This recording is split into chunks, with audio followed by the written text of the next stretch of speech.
Whatculture. Right, straight up. I get a bit freaked out by cameras. I understand how they work, but it still makes no sense to me. I mean, how do you capture life?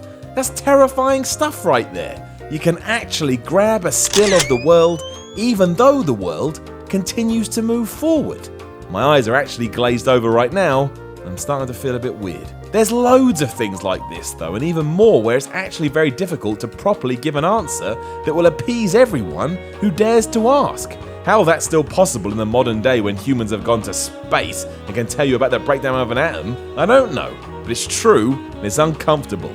I'm Simon from Whatculture, and this is 10 things absolutely nobody knows the answer to. Number 10, how a bike works. Learning to ride a bike sucks. Not only do you fall on your ass a lot, but it's a straight up lesson in betrayal. Your parents tell you that you'll be fine and pretend they're going to hold on to the bike the entire time, but then when you least expect it, whammo, they let go, which means they lied. Thankfully, before long you understand how it works and you can just do it. But on a more theoretical level, how this is even possible to begin with is madness. Bikes actually make no sense at all, to the point even some researchers can't really tell you what's going down. This all comes into play when you start thinking about the bike's wobble. You know what I'm talking about, how they don't fall down straight away but have a little panic attack first before collapsing to the floor. That's all to do with the gyroscopic force of the front wheel. Well, that's what people thought anyway. But then it transpired it's got nothing to do with the front wheel. Worse than that, no study of the physics of how conventional two-wheeled bikes manage to stay upright has ever gotten the full answer. So at this point, we've just got to put it down to voodoo. Number 9, what the deal with prime numbers is. I'm not saying I don't know what a prime number is. I know what a prime number is, I'm not an ape. It's a digit that can only be divided by 1 and itself. The reason they're special is they're used in public key encryption, which makes all your online shopping safe as dickheads try and steal your card details. How and why these hackers can't crack these prime numbers though is a mystery to everyone. We also have no idea how many of them there are, because in theory there's an infinite number. If you're well bored and want to start counting as high as you can, you'll keep coming across them, but it's impossible to tell when actually they'll appear. It's not like a magic code or anything. So, as important as prime numbers are, nobody actually knows much about them. Even that stupid maths teacher you had who claimed he knew everything. That's a shame. Number 8, how sailing stones move. Some facts for you. Sailing stones don't have legs. They don't have arms. They don't have anything that allows them to be moved or be pushed. And yet somehow they do just that. Granted, it takes them years, and I mean literally years, but they drag themselves across the desert, leaving a trail, so you have physical proof this is what's going on. It's most common in Death Valley, California, where it's been an expected phenomenon since the early 1900s. That's not to say people haven't guessed why this is happening. There's plenty of theories and ideas, but no one can state as a matter of fact what the reason is. It's kind of terrifying when you think about it, especially because there's no rhyme or reason to their movements. They just fly all over the place. I can tell you what the answer is right now if you want it, and that is, of course, aliens. Arnold Rimmer was right. Number 7, why we yawn. People have no idea why we yawn. People have no idea why yawning is contagious. People have no idea what situation sparks a yawn. It's a mythical puzzle.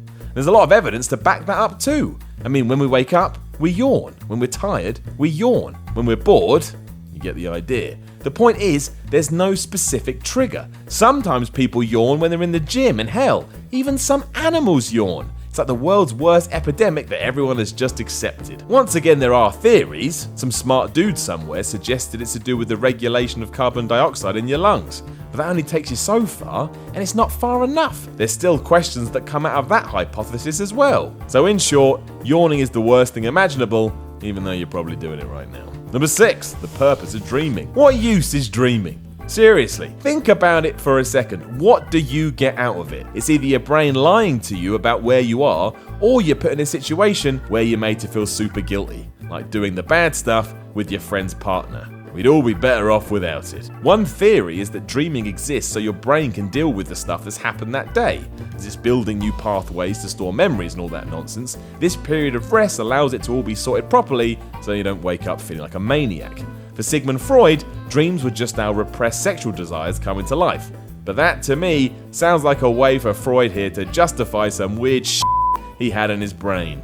Sure, Sigmund, putting that toe in there isn't weird at all. You do you, bro. Number 5, why the placebo effect is a thing. Sometimes you can be given a medicine that's actually not a medicine at all, and because you've been told it will help you, it actually does. It's basically the most positive form of lying. If you need that broken down even more, you could have the flu, I could give you a Mars bar, tell you it's a piece of get better chocolate, and because you believe that, which is stupid, it cures you. And no one knows quite why this is the thing, or why anyone is eating a Mars to get back to full health. Some say this is the classic mind over matter scenario, but others put it down to biochemicals, which in short means your brain actually starts to affect your body because you've told it what you're taking should be helping. So the brain just goes along with that notion. Fascinating, no doubt, but no one has a clue why the brain would start to do this. Humans are weird is the quick answer.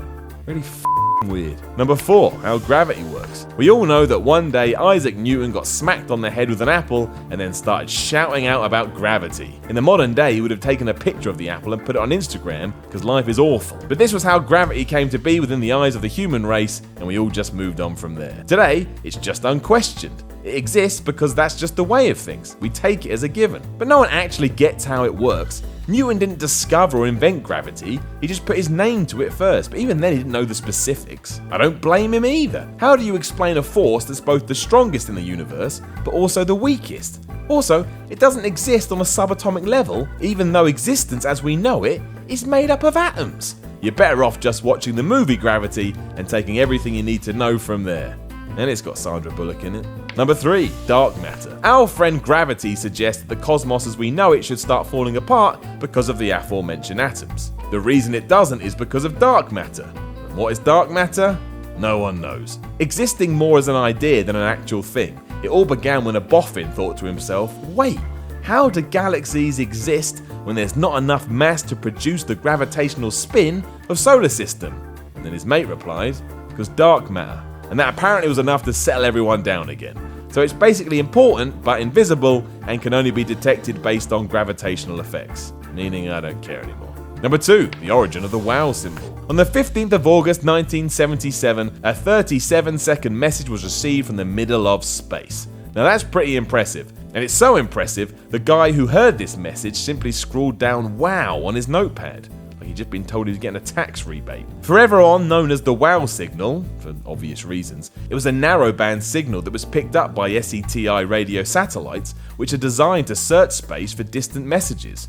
The problem, though, is that no one knows anything about it, just that it was at a frequency of 1420 MHz and the nearest star was 220 light years away.